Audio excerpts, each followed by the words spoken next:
Today in England it's raining, and I always find that there's a nice auspiciousness about the rain, and there's a deep feeling in me to really start charging the batteries. So if there's this feeling in you, perhaps you're just coming out of the dark night of the soul. Perhaps you're tying up some loose karmic ends, getting rid of the dead wood from your life, ready then to charge the battery, the Duracell battery bunny that you are, full of this beautiful Kundalini energy so that you can really begin shining and become almost an example for how people can begin living their lives. Then this is the video for you.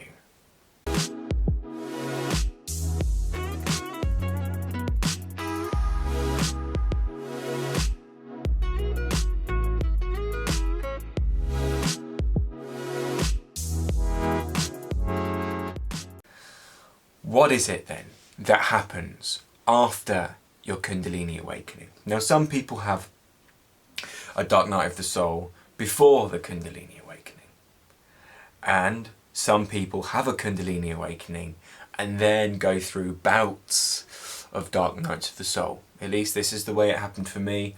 I had a Kundalini awakening in one moment.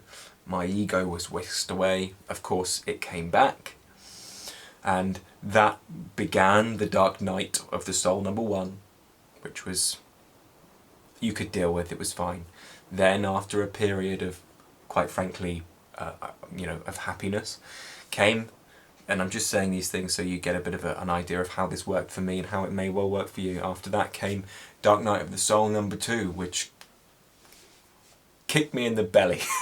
let's say that. And it's after this second dark night of the soul when we're really beginning to see through the ego's tricks. We're really beginning to understand very deeply where we're looking from as an experience within ourselves. Now, of course, again, I always like to say that most of the time, these words that I'm speaking, if you don't have any experiential knowledge of this won't make sense.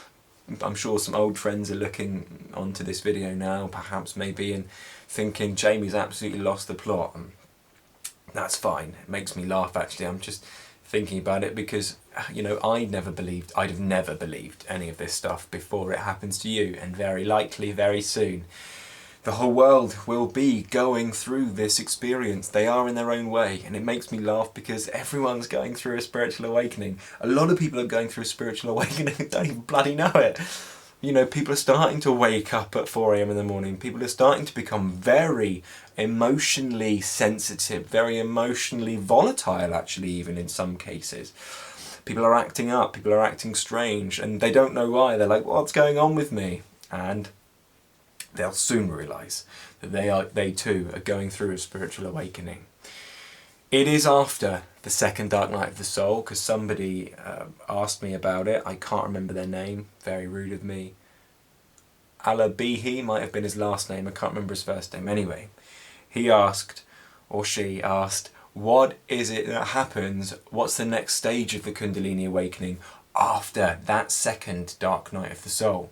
And my feeling is that this will be coming up very shortly for you guys on this channel, if not already perhaps. And if you're already there, you'll already know this. But once you become comfortable with your chakras and you really are putting energy into them, suppose that's probably the wrong terminology, but I'm going to use it anyway. As you begin feeling the chakras, you're doing lots of breath work with them, they're enlivening your spine, so to say. They are really physical feeling points in your body. This is when you're beginning to shift out of the dark night of the soul. This is when you're wanting, and you'll see, you're tying up loose ends, you're dropping the dead wood from your life, be that people, be that bad habits, be that tendencies. We're beginning to really free ourselves from our tendencies, because it's the tendencies that we have that are truly the bondage in our lives. Be those sexual preferences, be those alcohol addiction, be that sex addiction, be that drugs, narcissistic people, things like these. We're really beginning to now clear and tie up these things finally. in our lives. Now, of course, there's always room for growth. I'm just saying these bits of growth, but perhaps control. Perhaps you're playing with ideas of control. Perhaps you're tying all of these things up in your life. And I only know these from my life. After that, what happens next is I suppose, the only thing left for me to do right now, once those things are beginning to tie up, and this is where I'm at now, is to pump bliss into your body. Now, likely, if you're at this stage, you'll have the right sadhana in order to do that. If you don't, I was about to say use the Awakening Accelerator course, but that's not going to pump bliss. It is chakra work, in essence, and it will pump bliss, but it's not directed bliss.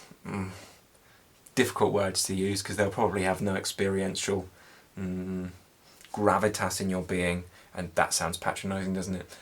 Who cares? I'm just going to speak this way and hopefully it will hit. What we're trying to do now, after the Dark Night of the Soul, the second one, is pump as much bliss into these chakras as we can. Our heart is the main one, because we've, to do the root chakra, a nice pelvic floor exercise is great, because it begins to tighten the musculature around that area and make the bliss in this chakra more visible, more awake.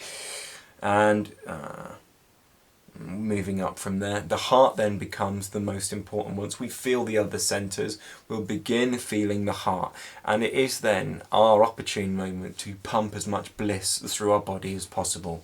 You're going to get energy rushes, you're going to get explosive bouts of euphoria. These chakras are amazing feeling centres in the body. They feel great, and as the Kundalini passes through the spine or Sushumna Nadi or through these chakras, we're now beginning to make really, really definite, fantastic, good change in the system. You won't be lying anymore. You'll be giving your best for everyone in every moment. You'll be perhaps ready to share. You'll probably be seeming very weird to everyone, mainly because you've got life sussed out, you're doing life right, you have electricity pulsing through you, and that seems a bit weird to people that are quite low vibration. But likely you're not meeting them people anymore, and actually every meeting that you have is very much guided. You're very much guided by something else. You're not much in control. You've almost moved in your consciousness over from the driver's seat to the passenger seat, and what a bloody blissful ride it is. You just do whatever you want because you can. You're free, in a sense. At least much more free than you were before. You're free ying yourself from your tendencies. So you pump as much bliss after the Dark Night of the Soul. It's your responsibility, not your responsibility, it's negative terminology. It is your opportunity to pump as much bliss into your body as possible.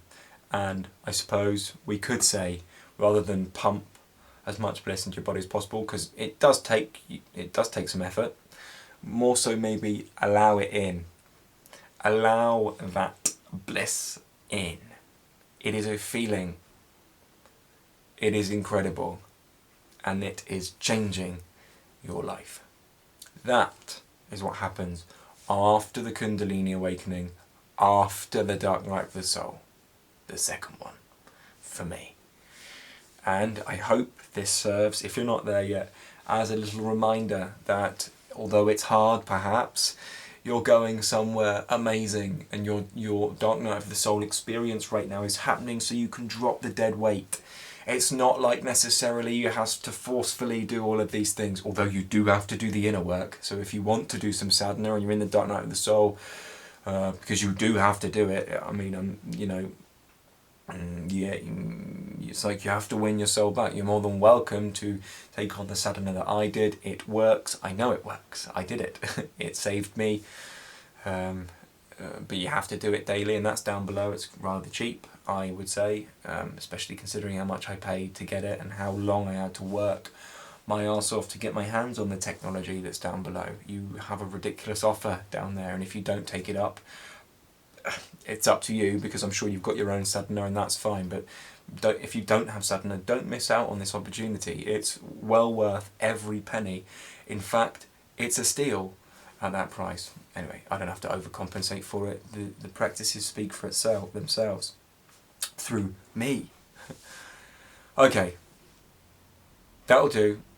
There's a community down below. If you're going through the dark night of the soul and you need some support, that's fine.